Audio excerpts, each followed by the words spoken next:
The Holy Gospel according to John, the 13th chapter. Glory to you, Lord. Now before the festival of the Passover, Jesus knew that his hour had come to depart from this world and go to the Father. Having loved his own who were in the world, he loved them to the end. The devil had already put it into the heart of Judas, son of Simon Iscariot, to betray Jesus. And during supper, Jesus, knowing that the Father had given all things into his hands, and that he had come from God and was going to God, he got up from the table, took off his outer robe, and tied a towel around himself. Then he poured water into a basin and began to wash the disciples' feet and to wipe them with the towel that was tied around him. He came to Simon Peter, who said to him, "Lord, are you going to wash my feet?" Jesus answered, "You do not know now what I am doing, but later you will understand." Peter said to him, "You will never wash my feet." Jesus answered, "Unless I wash you, you have no share with me."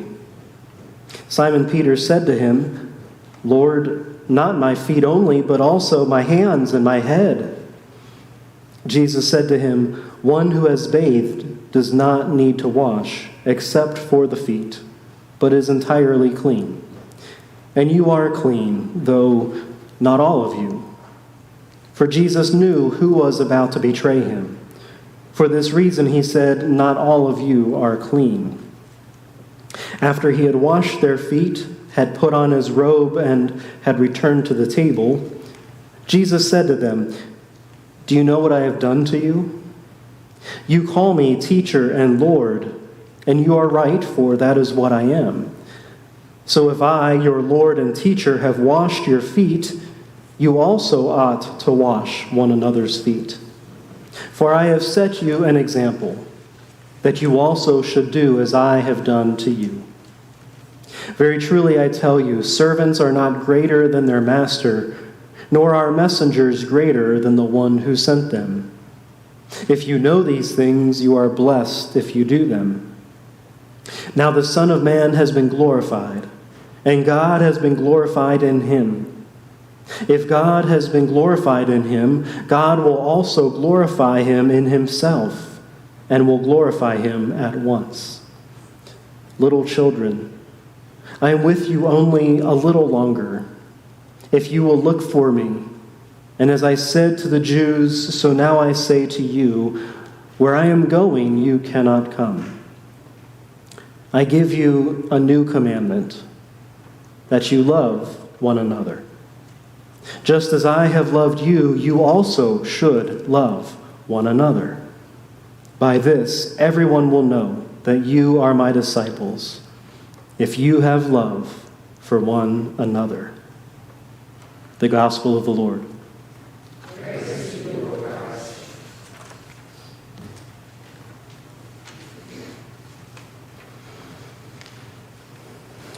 Back in my days of working as a youth director, the synod where we were had annual youth events, synod-wide, both for middle school youth and for high school youth. It was a much smaller synod and very small geographically, so that even for the church that was the furthest away from the retreat center, it was still a pretty easy drive on a Friday after school, as much as any drive in D.C. during Friday rush hour could be. I served on the planning team for those retreats for most of the time I was working there, and each year we would come up with a theme, some speakers, some Bible studies and activities, and just anything that could go along to support the point we were trying to get across. I don't remember all of them, but I remember this one experience. I don't remember the theme, I don't remember what we were trying to accomplish, but we had one activity.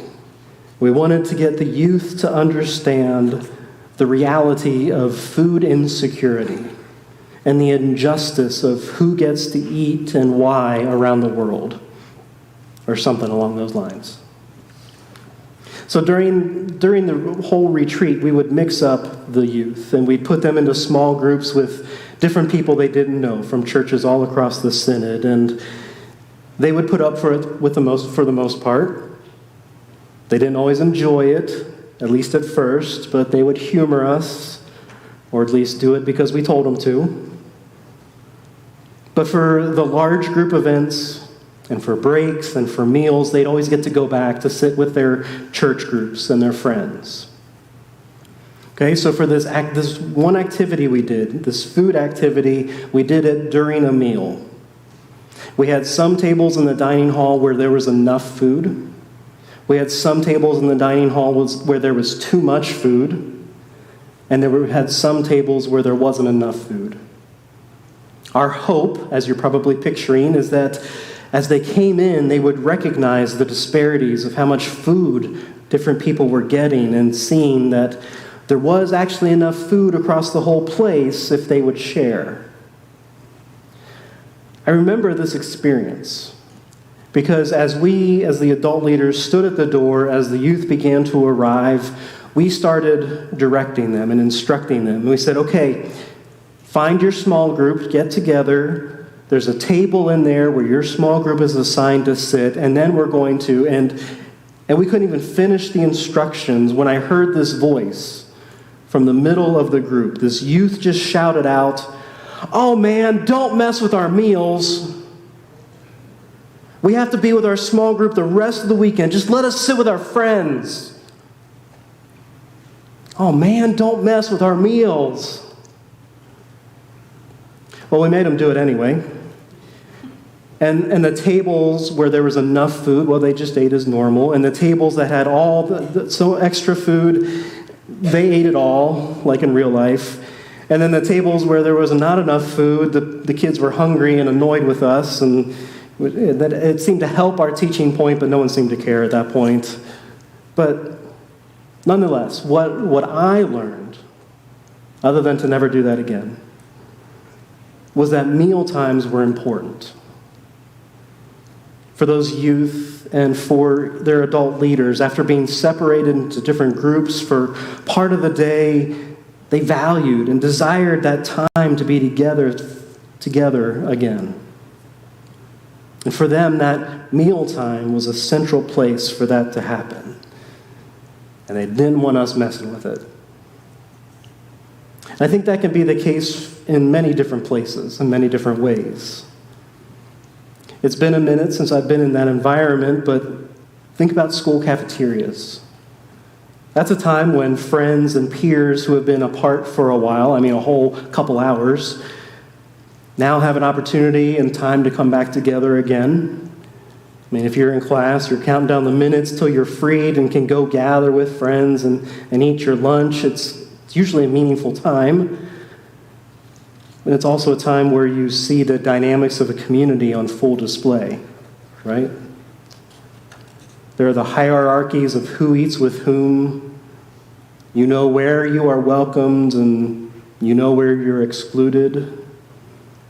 There's the importance in this community of what's being talked about or what's being gossiped about.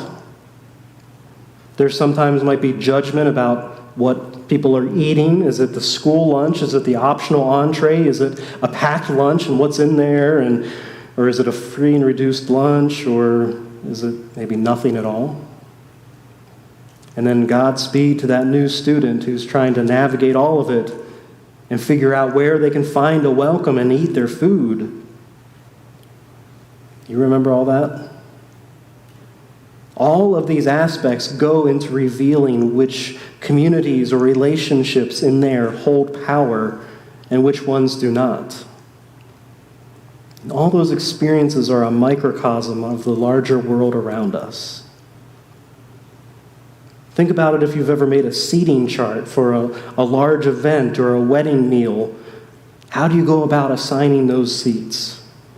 You think about who gets along with who enjoys each other's company, who needs to be kept far apart, who gets to sit closer to the front, and who gets the table that might be tucked around the corner in the back. Or really, when it comes to any meal, what occurs during that time? I mean, if there's something other than eating the meal, it's usually something important, right? A presentation, a speech, an activity. I mean, whatever's happening while you're eating is important. So think about the meal that we just heard about in this evening's gospel reading that comes from John's gospel. Unlike the stories of the Last Suppers that are presented in all the other gospel stories, this isn't necessarily a Passover meal. Rather, John presents it as a kind of, well, some would call it a power meal. It's a meal that people have been invited to. It's meant to run counter to the extravagant meals that have been hosted by Roman elites. Those are the meals where there are spectacles of extravagant wealth and power, and it's full of exotic food and luxurious tableware and impressive entertainment. This isn't that. And in setting this up, John tells us in verse 3 of this chapter that God has given all things into Jesus' hands. Jesus is the head of the banquet. So as this group of disciples, and maybe there were other guests present as well, as they were gathered around this table, they were probably reclining back as they would do to eat in those days. We hear this familiar tale where Jesus rises up. He gets up from his reclining position in the middle of the meal. Everyone's still chewing and drinking and talking and having a good time, but then Jesus gets up to go wash feet, to wash the feet of his disciples. Something that's normally done by the servants and something that's normally done before the meal begins. That is suddenly shifted to the host doing it in the middle of the meal, making it the main event. And everyone's looking and they say, "Oh man, don't mess with our meal, Jesus." And it's a pretty powerful act that Jesus performs. "Do you know what I have done to you?" he says, or he asks. "You call me teacher and Lord, and you are right, for that is what I am. So if I, your Lord and teacher, have washed your feet, you also ought to wash one another's feet. For I have set you an example that you also should do as I have done to you." Jesus, the one who John tells us God placed all things into his hands, Jesus uses those hands to wash the feet of these lower class disciples, of his followers, which includes the feet of Peter, the one who would soon deny him and who in that moment is passionately questioning him. And it also includes the feet of Judas, the one who would soon betray Jesus. Why? It might have something to do with the whole foundation and purpose of the meal.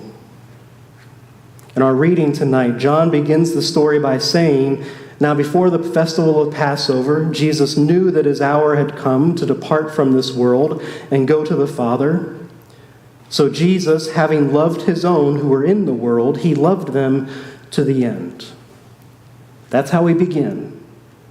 And then the story ends with Jesus instructing his disciples, "By this everyone will know that you are my disciples, if you have love for one another." That's what that night, that dinner, was all about. Love.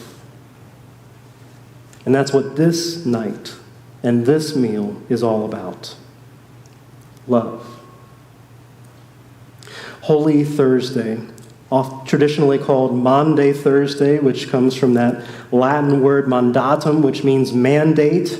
Tonight we hear a mandate from Jesus. Yes, part of that mandate is an encouragement, if not command, to wash one another's feet and to humble ourselves in service to the other. But the other part the bigger part of the mandate is simply to love each other. Jesus says, I give you a new commandment, that you love one another. Just as I have loved you, you also should love one another. By this, everyone will know that you are my disciples, if you have love for one another.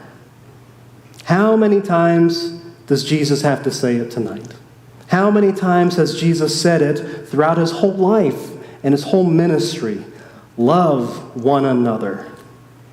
How many times do we hear it in church over and over and over again? Love one another. How many times do we hear this message and think, yes, that sounds great, and then we don't do it? It's almost like we don't want to do it. We don't want to love one another because it's hard, which is why Jesus has to say it time and time again. I look around at our world right now, and I know that you are doing the same, and we're not seeing much love. I'm not seeing much humbleness. I'm not seeing much selfless service. I'm seeing bitter partisanship. I'm seeing anger towards one another. I'm seeing fear of each other. We're not washing the stranger's feet, we're deporting their feet. We're not listening to each other, we're shouting over each other. We're not looking to share our abundance of food, let alone anything else. Rather, we want to hoard it for ourselves.